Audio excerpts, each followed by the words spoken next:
안녕하십니까. 세상을 읽어주는 남자 이상훈입니다. 오늘은 그 삼성의 반도체 정전 사태를 통해서 반도체 산업의 특징을 한번 생각해 보는 시간을 갖겠습니다. 31일, 그러니까 신년 하루 전날 오후에 경기 하성 일대에서 발생한 정전으로 삼성의 하성 캠퍼스 반도체 생산 라인 일부 가동이 중단됐다는 소식이 나왔습니다. 이날 정전은 그 하성시의 한 변전소에서 송전 케이블이 터지면서 발생했습니다. 이로 인해서 그 동탄 일대에 1, 2분 정도 전력 공급이 중단됐고, 이 삼성의 하성 사업장도 전력 공급이 중단됐다는 것입니다. 그 결과 일부 D램과 낸드 플래시 생산 라인 가동이 중단된 것으로 알려졌습니다. 현재는 그 탈이 난 생산 라인 복구 작업이 진행 중인데 완전 복구에는 2, 3일가량 걸린다고 합니다. 이 정전은 고작 1, 2분밖에 안 됐지만 피해 규모는 수십억 원 정도로 추산됩니다. 이 삼성은 작년에도 평택 사업장에서 28분간의 전전 사고가 발생해서 500억 원 수준의 피해를 봤었습니다. 그 1, 2분간의 정전으로도 100억 원 가까운 피해를 보는 게 반도체입니다. 한번 라인을 정지할 때 있는 손해가 그만큼 크다는 뜻인데요. 왜 그런 걸까요? 이 반도체 공정수는 그 400여 개에 이릅니다. 이 정도로 공정수가 많다 보니 그 반도체 라인이 정지하는데 걸리는 시간도 2, 3일이 걸립니다. 역으로 생각하면 다시 라인을 재가동하는데도 똑같이 2, 3일이 소요된다는 뜻입니다. 한번 시스템이 꺼졌다가 다시 재가동되는 것이 문제인 것은 수율에도 영향을 주기 때문인데요. 이 정전이 되기 전까지는 최적화된 공정 흐름에 따라서 수율도 최적으로 관리되는 상황입니다. 그런데 이 전기가 나가면서 다시 공정이 재가동되고 또 최적화된 공정 흐름을 되찾기까지는 수율이 나빠질 수밖에 없습니다. 또 정전이 무서운 이유 중 하나는 이 감가상각비 등 고정비용 때문인데요. 이 반도체 생산 라인 한 개를 건설하는데 약 10조에서 12조 원이 투입됩니다. 약 5년간 감가상각을 하게 되면 라인당 하루에 50억 원 안팎의 비용이 발생합니다. 이 하루 50억 원이 들어가는 설비를 그냥 놀릴 수 없다는 뜻입니다.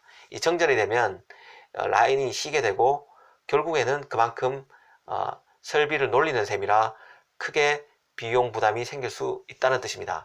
참고로 이 반도체 공장에는 전기 못지않게 물도 많이 사용됩니다. 이 웨이퍼 생산 공정을 보면 모든 작업 후에는 반드시 웨이퍼를 물로 씻어내야 합니다. 가령 식각을 했을 경우 웨이퍼를 깎아내고 남은 부스러기를 씻어내는데 물을 사용합니다.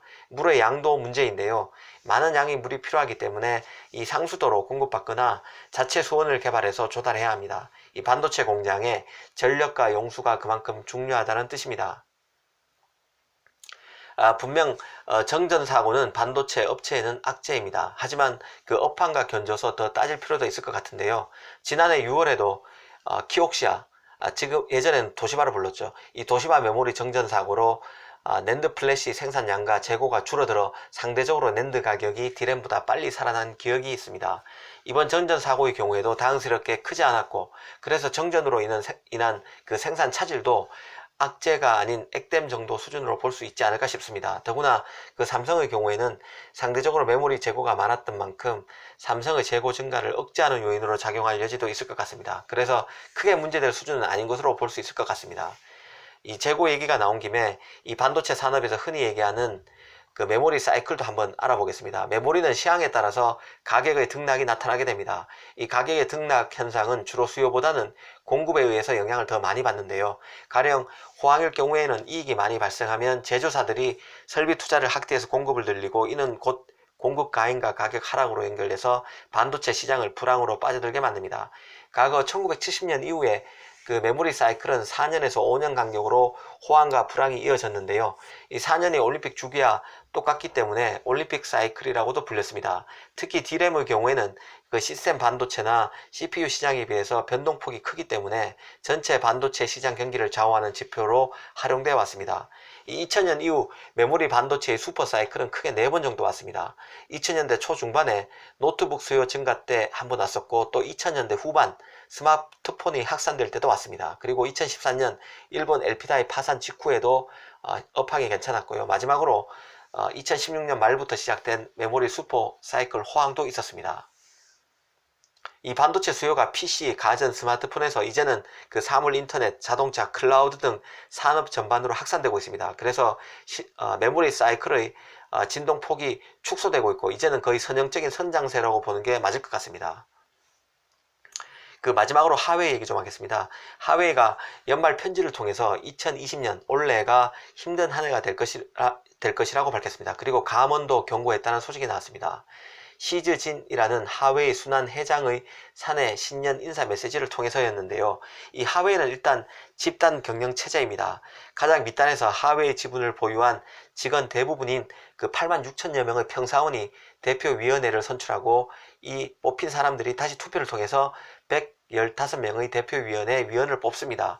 이 115명은 다시 두 그룹을 선출하는데 하나는 17명으로 이루어진 BOD 보드 오브 디렉터스라는 BOD 그룹을 뽑고 또 나머지 한 그룹은 10명으로 구성된 SB 슈퍼바이저리 보드입니다. 이 BOD에서 다시 7명의 BOD 집행위원회를 선출하고 이들 7명 중에서 3명이 최종 순환 CEO 로테이팅 앤드 액팅 체어가 됩니다. 이 순환 CEO는 각자 6개월씩 돌아가면서 회사를 대표하는 CEO로 활동하게 되는데요.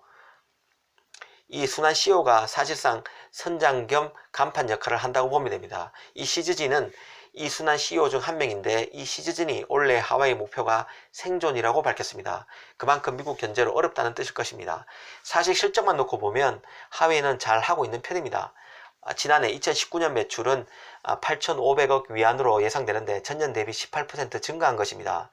2018년 증가율 19.5%보다는 약간 낮아진 것이지만 미중 무역 분쟁을 감안하면 선전한 것으로 볼 수 있습니다. 그럼에도 2020년 목표를 생전이라고 밝힌 것은 그만큼 하웨이 위기감이 크다는 뜻일 것 같습니다.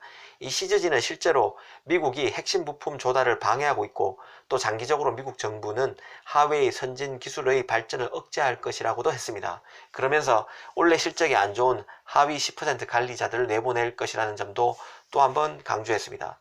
얼마 전 대만 언론에서 하웨이 제재 강화 차원에서 미국 정부가 미국 원천 기술이 들어간 제품 규제의 마지노선을 25%에서 10%로 강화할 수 있다는 관측 기사가 나왔음을 말씀드렸습니다.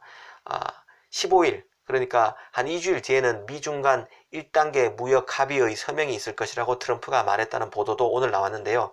이 관세 부과와 관련한 분쟁에서는 진전이 있는 것이지만 미래 산업의 패권을 둘러싼 기류는 여전히 심상치 않음을 하웨이의 신년 인사 메시지를 통해서도 알 수 있을 것 같습니다. 오늘 이 시간에는 삼성의 정전사고로 반도체 산업의 특징에 대해서 짚어봤고 하웨이에 대해서도 잠깐 말씀드렸습니다. 감사합니다.